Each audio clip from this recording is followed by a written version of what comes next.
Zoé était une petite sorcière de 8 ans qui vivait dans un joli cottage au cœur de la forêt enchantée. Depuis qu'elle était toute petite, elle rêvait de voler dans le ciel sur un balai comme les grandes sorcières. Le grand jour était enfin arrivé.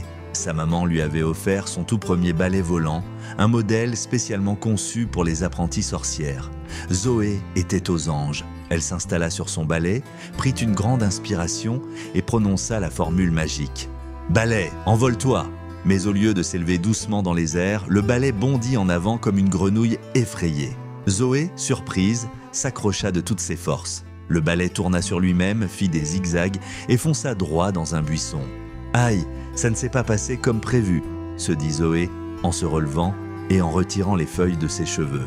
Le lendemain, Zoé décida d'essayer à nouveau. Cette fois, elle se prépara mieux, elle attacha son chapeau avec un ruban et prit une grande inspiration. « Balai, envole-toi !» Le balai s'éleva doucement.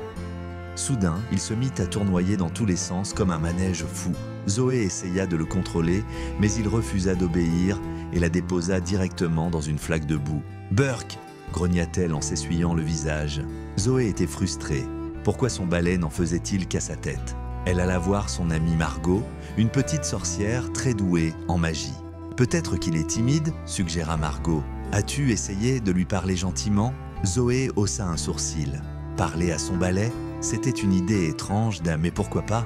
Le soir venu, elle s'assit près de son balai et lui parla doucement. « Écoute, je sais que tu es capricieux, mais on pourrait être une super équipe si tu m'aidais un peu. Je promets de bien m'occuper de toi et de te polir chaque jour. Tu veux bien essayer encore une fois ?» Elle caressa doucement le manche du balai. À sa grande surprise, il frissonna légèrement comme s'il comprenait.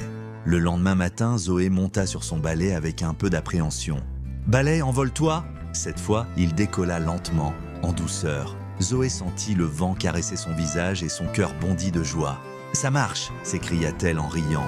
Elle vola au-dessus des arbres, fit un petit tour au-dessus de la rivière et même une pirouette dans le ciel. Son balai ne lui jouait plus de mauvais tours, il l'écoutait enfin. Zoé avait compris, son balai n'avait jamais été capricieux, il voulait juste qu'on le traite avec gentillesse. Depuis ce jour, ils devinrent les meilleurs amis du monde et Zoé devint la meilleure apprentie sorcière de la forêt. Parfois, il suffit d'un peu de patience et de douceur pour apprivoiser ce qui nous semble incontrôlable.